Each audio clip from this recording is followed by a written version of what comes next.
We were not liking the way we were doing things with our B2C clients. We're not quite liking how marketing was contributing to actual revenue and actual sales of the products. We started off with learning about SaaS. It was quite interesting. That is how we basically stumbled upon B2B marketing. So there was this whole shift in how people talked about B2B. They shifted from menial short-term lead generation practices to actual demand generation stuff, where people are actually talking about how to create good content, how to know what's on top of your customer's mind.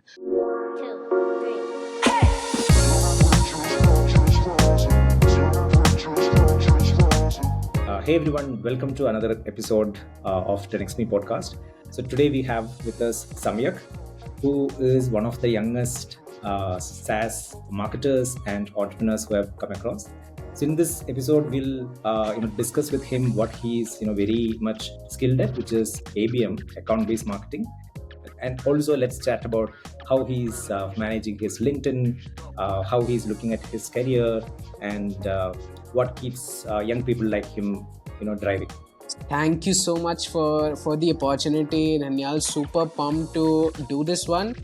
This is the first appearance I'm having, and always love to talk about account-based marketing, B2B, and in general just sharing to others. So super pumped to have this one, and let's just dive deep. Yeah. So so the first question, which I had when I came across your profile was like, see, you are so young, and how come you are into B2B, right? Because B2B it's considered like business to business, but it's also like boring, right? And young people normally they tend to work on something which is very interesting, like building a consumer app or marketing for that matter. So how did you land up in B2B, and also specifically, right, ABM? It's like one of the novel ways of looking at marketing. So how did you land up in first B2B and second ABM as well? Sure. So basically, like while I graduated from school 3 to 4 years back, basically what happened was I landed up upon a couple of gigs. I wanted to do some freelance work where I could learn more stuff from better stuff from the conventional manner of doing things, which is just go to college, get a job, have some experience, and then try to do something good. I wanted to do that a little quicker, so I'm more of a less patient guy. So what I started doing was I had some family projects. I eventually got into working for an agency in B2C lead generation, where we worked with Amazon stores, e-commerce owners. All that I did for 2 years or something. But basically, it was a very conscious decision. It was not that one day I just dropped upon B2B SaaS marketing or stuff like that. What we saw was that in B2C lead generation, B2C marketing, we were observing this a lot. So that there was a great polarity getting created in anything marketing, especially in B2C, which is firstly, marketing is just running ads, core performance, not focusing on the entire funnel or stuff like that. There are so many myths. So overall experience I had in B2C, we're not quite liking how marketing was contributing to actual revenue and actual sales of the products. So this is literally what we did. Me and my partner reserved, I think, a week for just figuring out what are the industries that marketing is best for, what are the most growing industry, and then we got to know of this industry, software as a service. Later on we know that it is not an industry, it's a business model. But we started off with learning about SaaS. It was quite interesting how different people were talking about it. It was quite new. So that is how we basically stumbled upon B2B marketing. Yeah. So Samyak, so before we go into that, so one question here. So you mentioned in B2C marketing, you realized that it's not very optimized for revenue generation, is it? Or what was that revelation that you had? So basically, when we were marketing for B2C, it was very top of the funnel. Like it was like, yes, we are going to market, we are going to run ads on Amazon, we're going to run ads on Google, Facebook, Instagram, or whatever. We're going to do all that. We're going to generate one sale out of it, and I did not like how the retention part of it progressed, or even how something as simple as a website visit or a form submission converts into actual recurring revenue. So that's something that caught my eye in B2B SaaS, where marketing was much more aligned to revenue than it is in B2C. It's quite disconnected in B2C. So that was the picking point. Okay. So personally, you felt like, okay, marketing has to be, I mean, you found piece where if marketing is more aligned towards the revenue, and that you didn't find in B2C, which was one of the reasons why you were looking for more avenues, right? Yeah, at the end of the day, you don't want to be a person that just plays around with a couple of buttons. You have to be more strategic about it, and that's what we want. Cool, got it. And so how did you land up in this entire world of B2B sales? I understand this, that you had this feeling like, okay, hey, B2C, this like bit tricky, right? And from there, how did you end up into B2B? Like, I will not say B2C is tricky. I will say that yes, it is different. Marketing in B2C is about creating that brand awareness, creating that traffic, and at max creating a good website experience, which is good. Like it teaches you a couple of things around cost of acquisition, return on ad spend, things like that, but it's not very strategic. And even if you look at how people are doing stuff in B2C at the moment, it's not very strategic. We knew that what we were doing was not contributing to, or was not entitled to creating actual revenue. It was more about hyper growth. So even for small e-commerce owners, right? So this is what was happening. This is in like 2021. 2022, this is what's happening, and and then, as I said, me and my partner took like 3 to 5 industries where we saw that the markets are growing well. We reserved a week for just figuring out where we are going to go, which industry. And then we used this 3-part framework where you basically analyze the need, the competition, and the deliverability of whatever you want to sell. It can be a product, it can be a service, it can be a new offer. So whatever you're trying to go to market with, whatever you're trying to build, have these analyzed in these 3 frameworks. Just list down all the things you can do, analyze what's the need to the actual customer, which is quite like clear when you see the gap in the market. It's quite, you can just understand the competitive landscape, you will get the hold of it. Need, competition, and then deliverability of that particular service or on that particular product on your end, and then just score these score any service, anything you want to build on these 3 parameters, and you will have whatever you are best to deliver with. What do you mean by deliverability? Deliverability is basically, if my expertise is in SEO, I will not go out and sell services for outbound. If my expertise is in running performance marketing, I will not go out and advise people on revenue. If I am an expert in supply chain, I will not create a product for marketers. So what's your deliverability? That's something that you should... whether you are capable of delivering that. How capable are you of delivering that? Like, obviously, when you're analyzing stuff, you will keep basics in mind that, okay, I'm not at all able in a position to offer this service or product. So how capable are you? How fast can you make that particular service, make that particular product live? How fast can you do that? That will basically determine the deliverability of anything.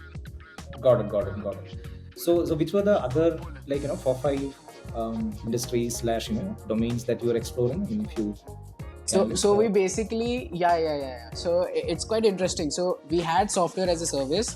We knew that this industry was going big, but we also knew that the entry barrier to this market is a lot higher when we consider it to something like construction, real estate, selling services there, having...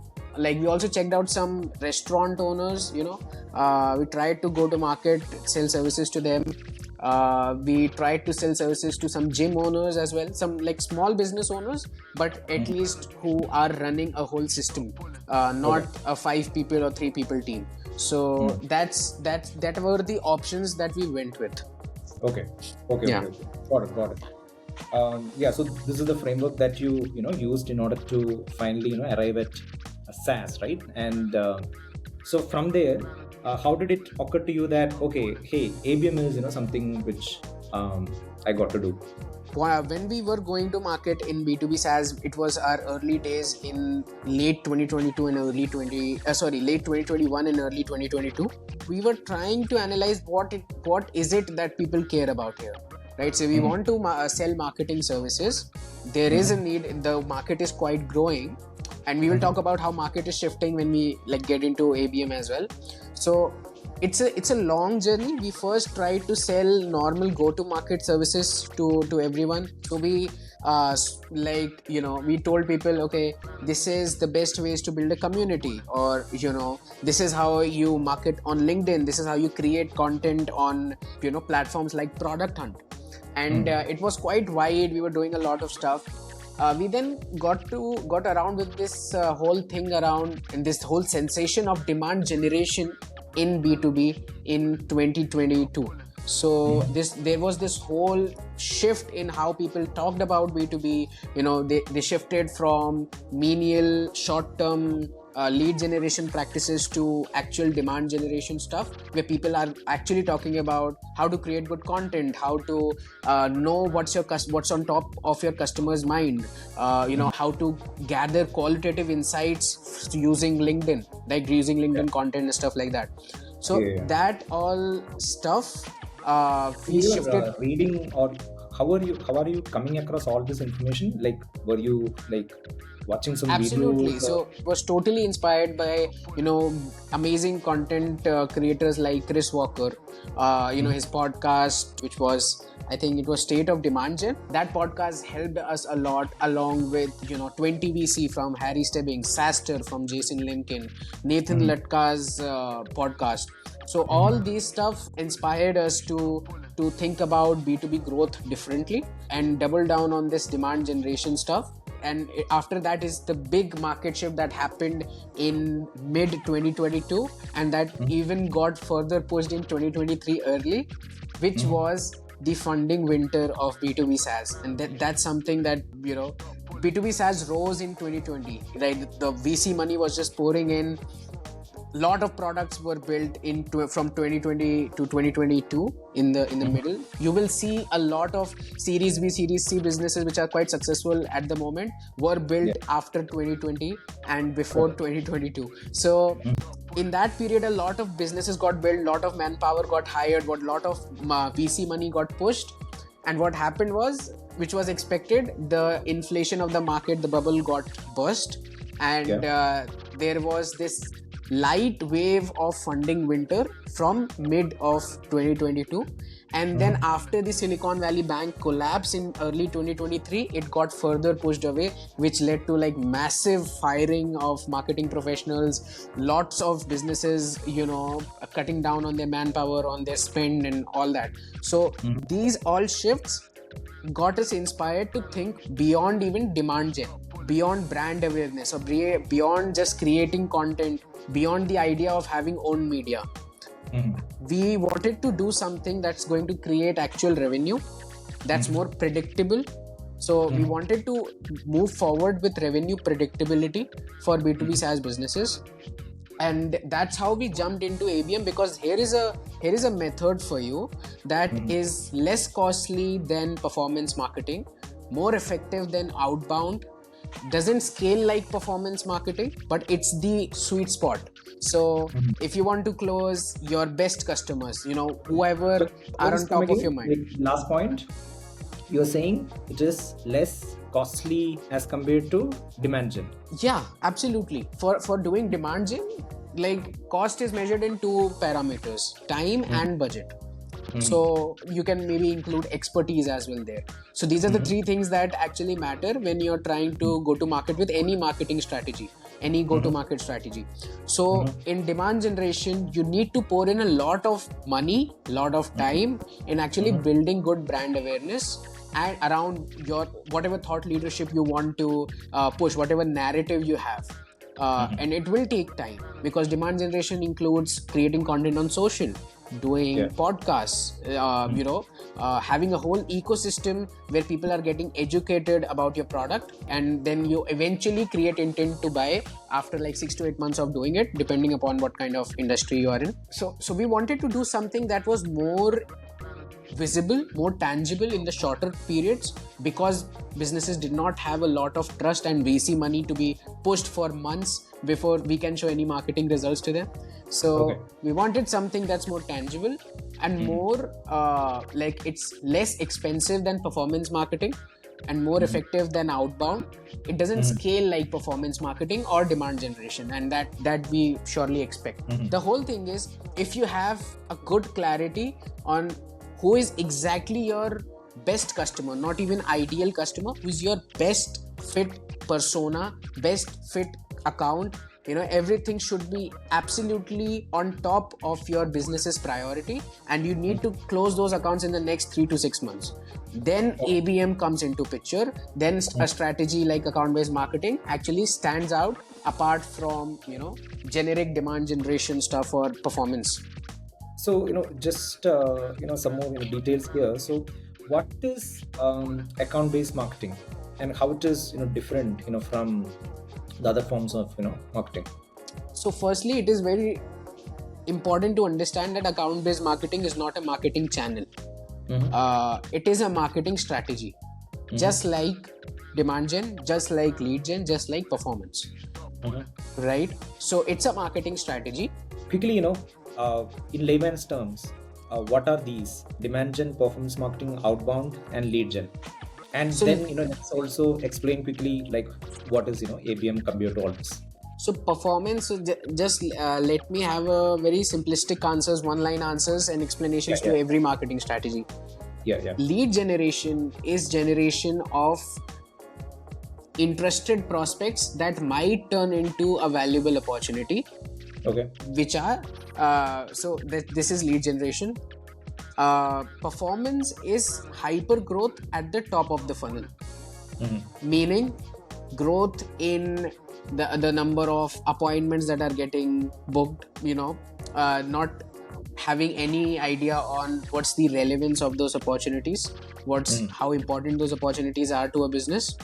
So performance basically means hyper growth at the top of the funnel. Lead generation in one line means creating more interested prospects that might turn into a valuable opportunity. Demand generation is a marketing strategy which focuses particularly on creating high intent opportunities that will turn into a valuable opportunity more than 30-40% of the times. And then ABM is a marketing strategy that basically first builds out who are the valuable opportunities for your business. That doesn't, launch and pray approach doesn't work in ABM. In ABM, you first build out a list of valuable opportunities, people who would be inclined towards buying your product in a very short amount of time, who are high intent, that for a fact, and then you go about marketing to them in whatever way is best for them, whatever buying experience can be best for them, whatever messaging is best for them, whatever resonates with the best of them. So that's the difference of these 4 marketing strategies. Okay. Yeah. Cool. And now, so who is ABM best for? As in, which type of companies? Is it more dependent on whether they are serving SMBs or mid-market customers or enterprise? Like, who is ABM for? I would normally answer this question by saying that anyone who has a annual contract value or annual deal size of north of $15,000 to $20,000. But if you think about it in a more generalistic approach, if you exactly know who you want to convert in the next 3 months, ABM is for you. That's it. If you have the exact idea, these are the people I want to convert in the next 3 months, these are the people I want to convert in the next 6 months, these are the people I want to convert in the next 9 months. You have that set up, you have that platform of intelligence, then ABM as a strategy is the best suited for you. Okay. Can you give an example of, something which falls in this 15 to 20K, ACV? A lot of stuff. So like most professional services are more than $15,000 to $20,000. So all professional services in B2B will fall into this case. Majority will be there. Stuff like if you have a logistics software, supply chain software, if you have a revenue software, you know it. Like if someone is listening to this episode, they'll know that, okay, my product is actually north of $15,000 to $20,000, or my service is north of $15,000 to $20,000. It is quite horizontal, actually. Very difficult to put it down as a vertical. Okay. So it's applicable both for products and services. Absolutely. Okay. And so I have this product or service under this, in this range, and I for sure know that, hey, these are the, let's say, which is a better number of, potential customers, 50 or 100? It doesn't depend. It doesn't work like that. It basically will depend on a lot of factors. So you have to understand it like a machine only. So a marketing strategy is a machine. You have to consider inputs to calculate outcomes. So what is it that you're fetching into the machine? What is it that you're feeding the machine?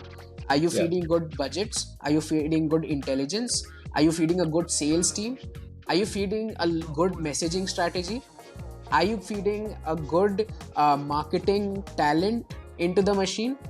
The outcome will obviously be high valuable opportunities that will convert faster and easily by your sales team.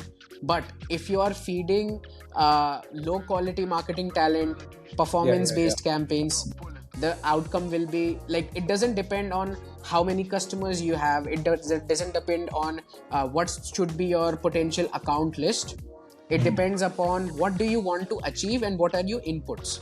On an average, if you have on an average, what I have seen serving these businesses, account list which basically ranges from like a tier 1 account list or the highest priority account list that you want to convert should be less than 100 people. Absolutely. And obviously there are tiers to it. So if you have lower priority accounts, I would advise having 1,000 accounts, 500 accounts, people who don't even know about your service. You have no data to prove that they have an intent to buy for your product or service. Have 500 accounts, have 1,000 accounts. No need to limit yourself just for the sake of the name of ABM, which is what most people do actually. Okay. So is it so imagine that there are a fresh set of high priority accounts, let's say 100 of them, but there is no reach out that is ever done, right? Is that set of accounts eligible for ABM? Yes, absolutely. Depending upon what kind of data you have that qualifies them to be your best customers. So irrespective of whether they are fresh accounts or they are like they were in our database and we have done reach outs to them earlier, that doesn't matter, right? That does matter, but that's not the only parameter. Absolutely, if your sales team has interacted with that person or that person has shown some kind of intent to buy earlier in whatever you were doing in your sales or marketing, that qualifies them as a high priority account. But if you've got some publicly available data that these folks are really hiring aggressively for this particular role, maybe these people have signed a contract with a consultant and that contract is about to renew. How can we replace that consultant? How can we replace the service with a software? Or if these people are using some technology that needs my product actually, like they will get, so if someone is using Salesforce, right, then a marketing engagement platform like Zapier would make a lot of sense. So if someone is using, for example, LinkedIn ads or doing LinkedIn ads for their business, it will make them as a high intent opportunity for me, depending upon on a lot of other parameters as well. So that's in a nutshell.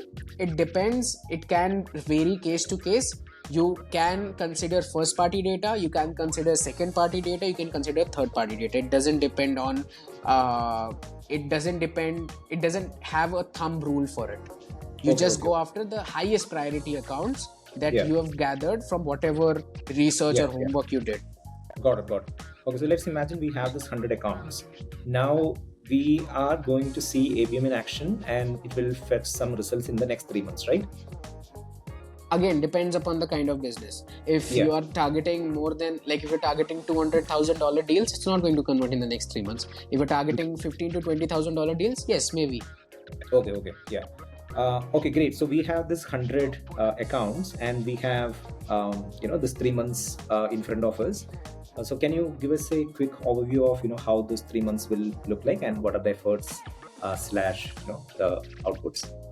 Absolutely. So if you come to me for launching your account-based marketing engine or revamping it, these are the 5 things I will do. Number 1, I will sit down with your founding team and get the idea on what kind of ICP are they looking towards in the next 3 to 6 months. That's the first thing I will do, because most things will fall not into the right picture. Most campaigns will break midway while launching them because they are not aligned with the leadership. First thing I will do is I will get in sync with what does the leadership want, founders, investors, whatever makes sense for the business. Step 2, what I will do is I will get an idea on the product portion. So I will have an amazing walkthrough and sit down and session with the product marketing team or the early marketers in your team and your product development teams, and try to get to know, okay, these are the features we have, these are the solutions we have, and these are the use cases we have, and these are the personas we are targeting, just to get an idea of what the buying committee looks like. So that's step 2, analyzing the buying committee. Step 3, aligning with the sales team. Sit down with the best performing reps of your client. If the founders are the best performing reps, do that. So ask them, what kind of businesses close better, what kind of businesses do not close better, in as terms of intent, what are the recent trends that you have seen in the market, quite recent, like if a certain industry has been really aggressive in buying a software in the last month due to some market shift, or maybe you've seen generally better results for a particular persona. So what kind of decision maker works for you? Is it the bottom one or the top one? The VP, CIO, CXO level people, or the bottom ones, managers, senior managers, all those people. So this is 3rd, aligning with the sales team. 4th, I will analyze the content consumption landscape. How people generally in that market consume content, if they consume content or not, like how are they even having a digital footprint, what kind of communities they go to on LinkedIn, what kind of influencers they follow, what kind of posts they like, what kind of events they go to, so I will basically divide everyone in 3 stages when we consider the content consumption landscape. One is people who are barely consuming any content, people who just go to LinkedIn once a month or twice a month, not very active in content consumption. Second, people who are active in content consumption but are not creating content. So people who are on LinkedIn, who are liking, commenting, relatively more actively than the first segment, but they are still not very aggressive content creators or very aggressive content consumers. Then there is the 3rd category, where our people are like very aggressive, markets like marketing, sales, products, where people are actually creating content, consuming content, networking with each other, having a lot of communities they go to, have a lot of workshops they attend, stuff like that. I will see what's the content consumption landscape. And I will then, because this is very important, because it basically lays down what kind of channels can work for you, right? How to gain the trust of potential opportunities. You will have to eventually create content, right? That's the given. So if you have to create content, we are doing this podcast, this is going to be great because this is a free flow conversation about account-based marketing, that in a market where people are very active creators and consumers of content, and they share content with each other, they network, everything is there.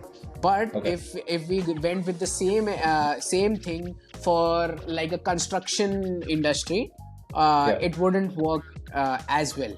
So what kind of channels can work for you? What kind of content formats can work for you? And fifth, I will obviously assess the budgets. What kind of time do we have? So we have taken 3 months for now. What kind of budgets do we have? Can we do paid? Can we do organic? Can we do something like physical events, roundups, corporate gifting, something like that? That is what I will consider. These are the 5 things that I will assess in the first 3 weeks of working with any client. So if you come to me, I will invest the first 3 weeks in just this. I will not do anything else. We are ready with that 100 accounts now, and we have 3 months in front of us. So can you give us an overview of the the kind of campaigns that will be running during this time? Okay, so usually when we onboard clients, we have this campaign stack. It's like a master document or master funnel for us to take basically reference from, and then we prioritize all the campaigns from there depending upon the 5 things that I just mentioned on assessment of any ABM maturity model, or what we do in the first 3 weeks for a client. So basically this is our like master document for selecting our campaign stack for any client. So for any client, what we do is, like, first of all, so in this funnel, like, we have been able to, use this campaign stack with very minimum amount of budgets and create qualified opportunities for the sales team of our clients, which were like enterprises like them and many more. We know this works. This has kept working for our projects. So basically for any campaign stack, what we have is 4 primary layers for any ABM campaign that we are launching for any client. First is what we have is cold layer or the demand capture layer. What we try to do here is basically, we know that there is so out of the target account list that we have, we want to know who are the people who are actively looking to buy, like even in them who are actively looking to purchase stuff, who are more adaptive, or they are better suited opportunities. They don't need much education because they already have something going on in their organization that has triggered a buying motion. So this whole layer is aimed at capturing those people so that we get some early traction from our campaign. So what we do is we will run some ads for we will run some ads slash emails slash outreaches for features and benefits of our products, some GIFs of our product snippets, etc. We will have some messaging developed for the status quo in the industry, how much. So like, let's say if you're using Zendesk and we are creating a Zendesk competitor, we will tell you how much more Zendesk is costing you. What does it actually cost to not shift to our product, to not make the switch. So this is there.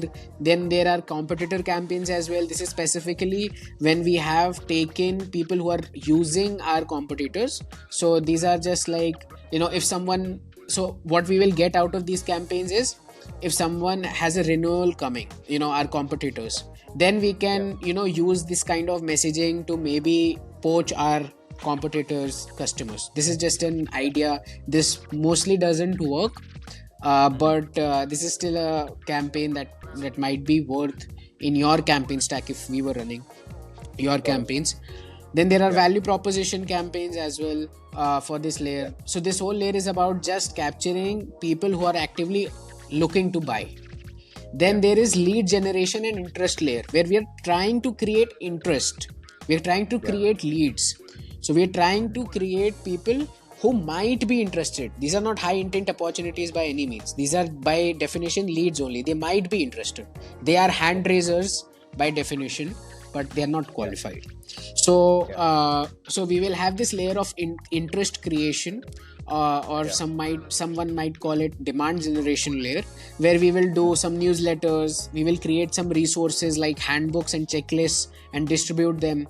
We will have some community meetups, which is basically we send some personalized webinar invitations to like 20-30 people who are with really high intent to buy, and like who are in the dream client setup of our target account list.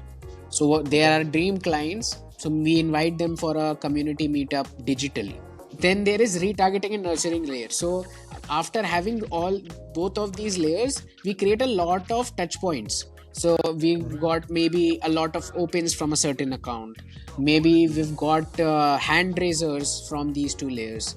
Right. Maybe we have a lot of high intent website visits from these two layers, which is visits on your pricing page, visits on your demo booking page, stuff like that.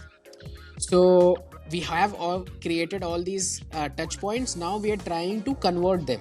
Like we have educated them quite well. Now we're looking to convert them. So we send them success stories, testimonials.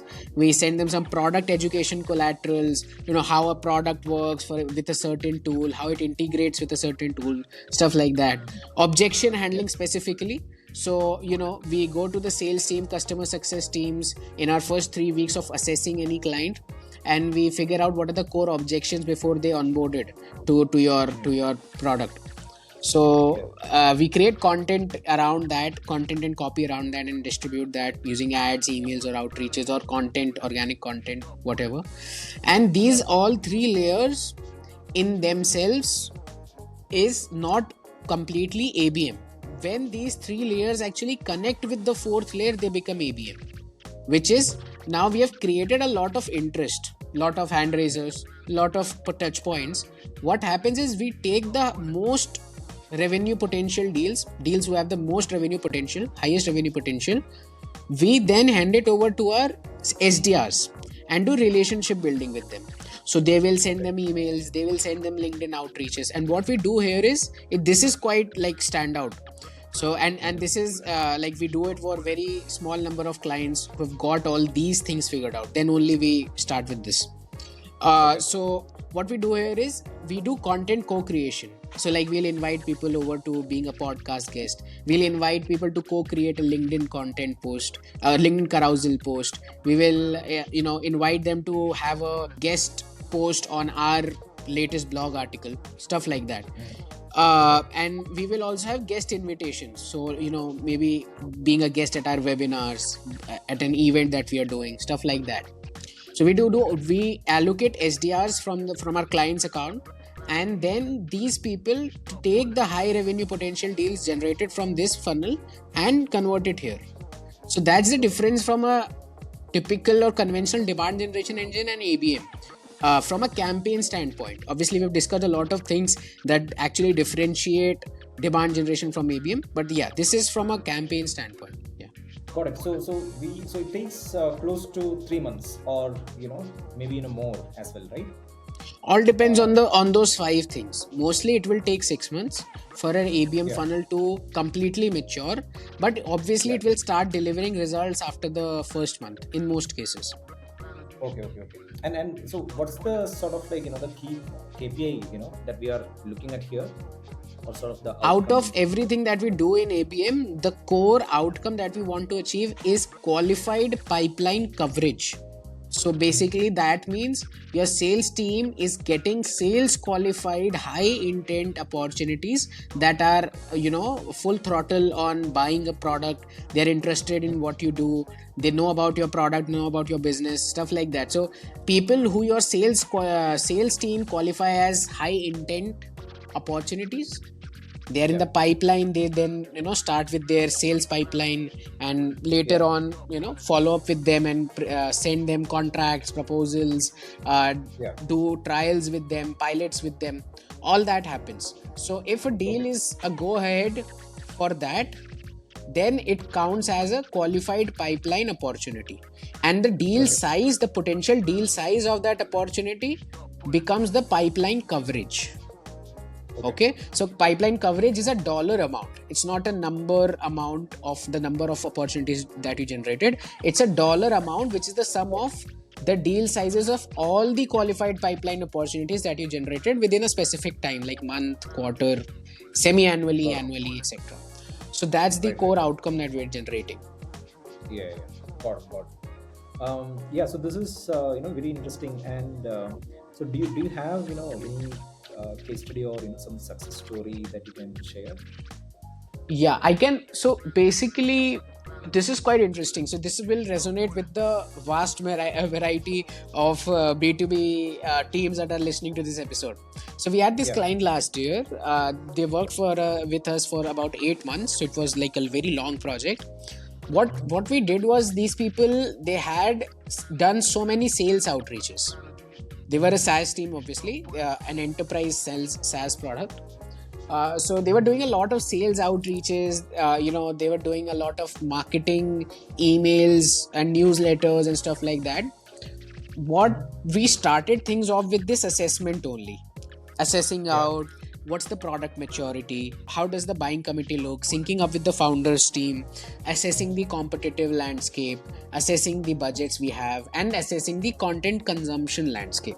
So we did that for about 3 weeks, 4 weeks for them, because it was an enterprise product, so that it took like a couple of weeks to assess the product maturity, because it had like 40 features, core features, so we had to document all of it, which was a quite a hustle. So we did all that. So we chose to run events for them, we chose to run cold emails and outreaches for them, guest invitations for them, and LinkedIn outreaches for them. This was not a ads project. Without ads, these folks, we generated around 220k USD, which is like a 6-figure pipeline number, over $200,000 in 90 days.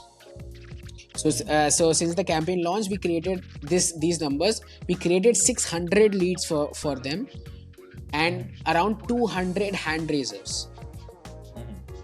Right, 600 leads means anyone who might be interested. Hand raisers mean people who have submitted a form and have, these are like qualified folks.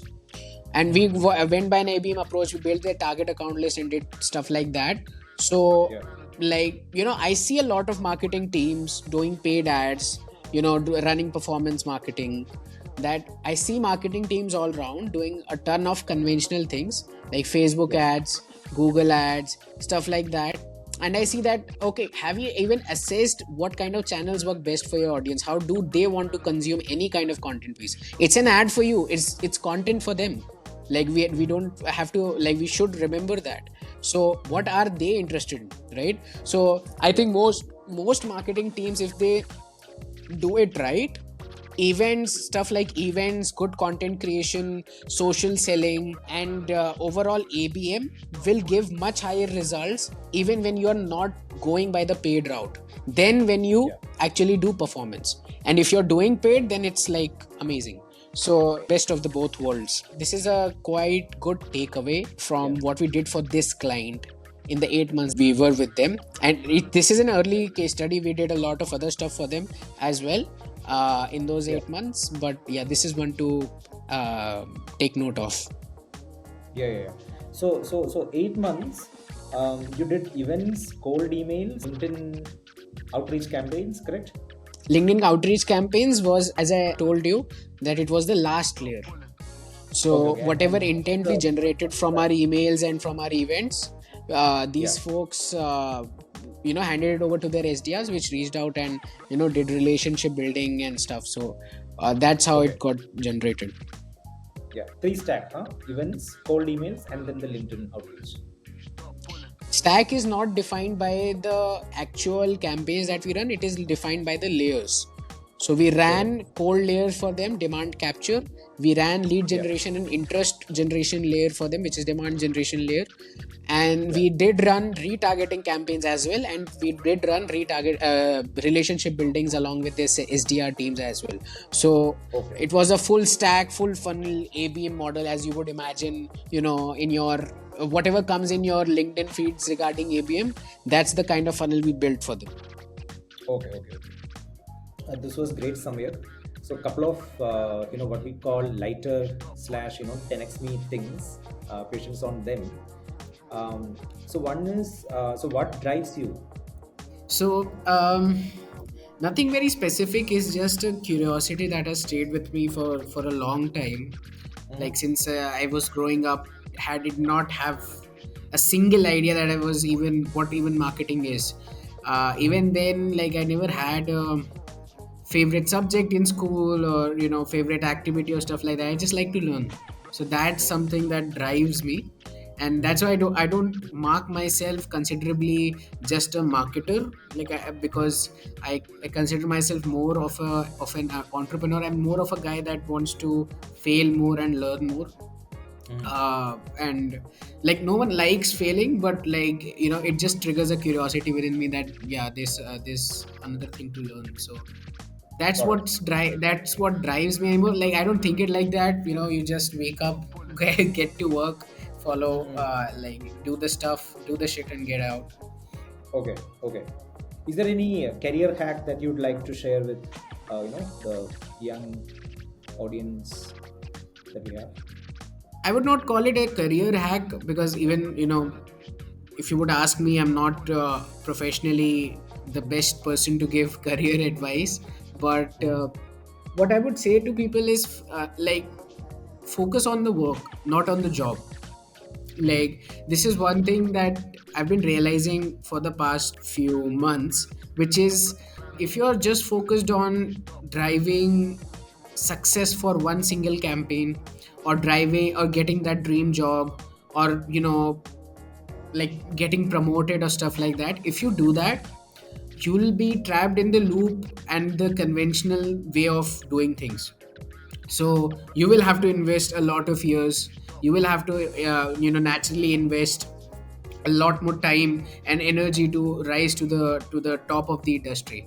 But when you focus on the work, so like when I do marketing, when I do ABM, I focus on, okay, what is it that I need to learn about ABM more, what is it that I'm doing wrong, what is it that I'm doing right, and then kind of doubling down on those stuff. So building playbooks, documenting stuff, sharing a lot of your documented playbooks, so that other people can give their feedback and their perspective on that same thing, and then you can refine it even more. So if you focus on the work, you start creating content, you start interacting with the people, you focus on becoming a better marketer, then eventually opportunities will fall your way. I've never created a resume for myself. I never created a CV. I just have my business deck.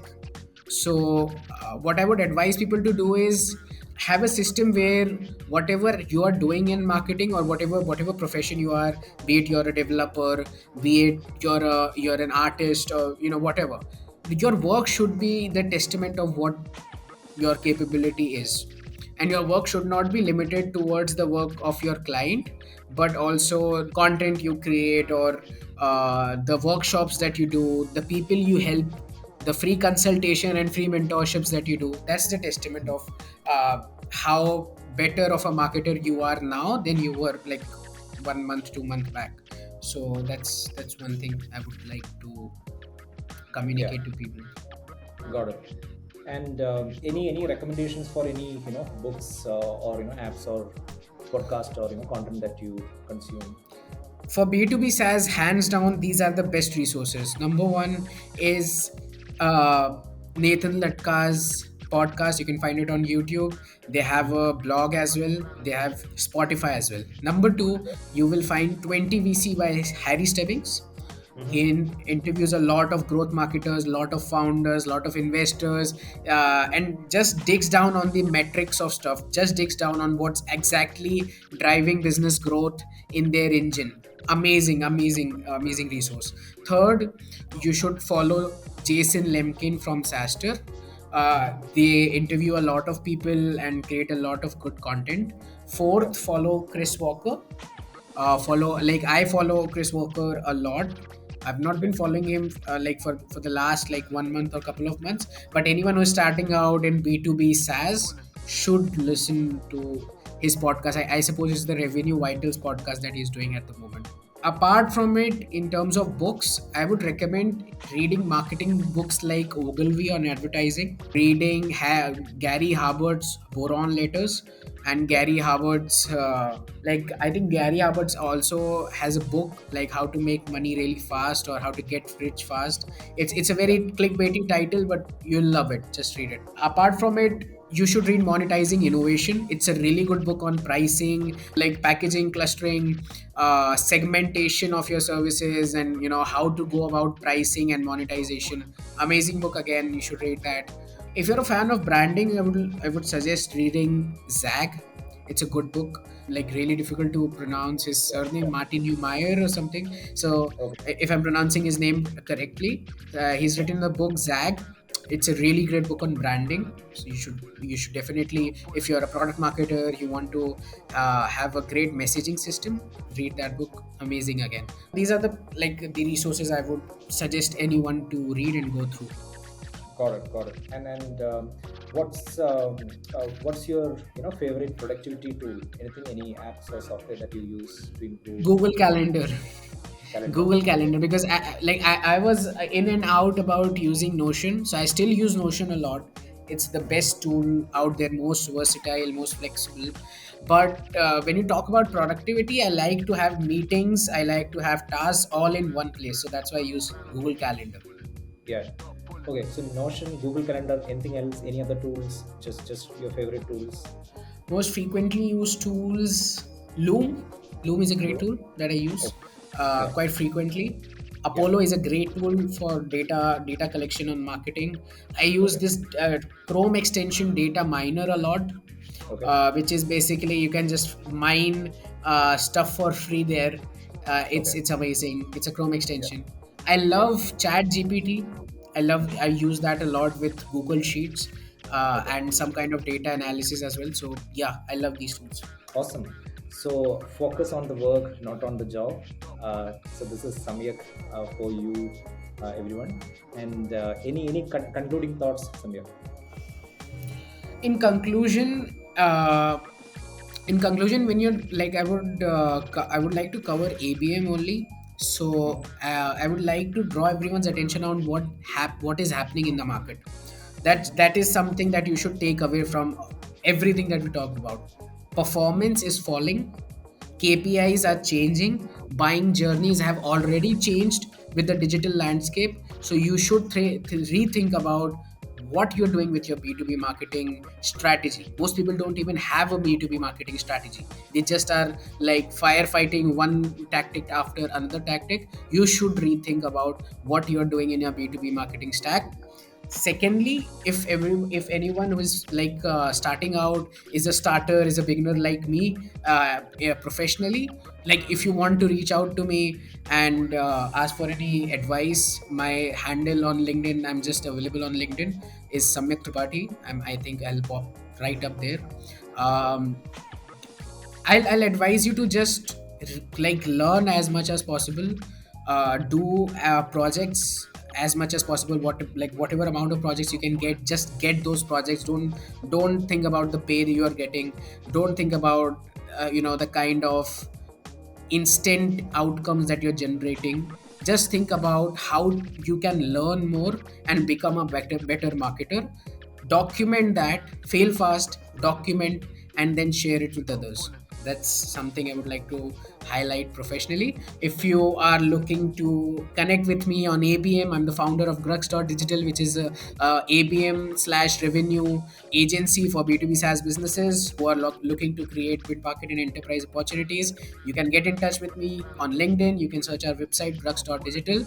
And yeah, I would like to thank you for the opportunity, Dhanyal. It was a lovely geek out for a couple of hours, and looking forward to a lot more from your podcast series. And yeah, thanks for the opportunity. Yeah, awesome. So thanks, Samir, for joining. So it was a really lovely, intense discussion on ABM, and all the best to your venture as well. And hope to catch up with you soon in another episode. Right back at you. Thank you. Yeah, yeah. All right. Yeah. Thanks.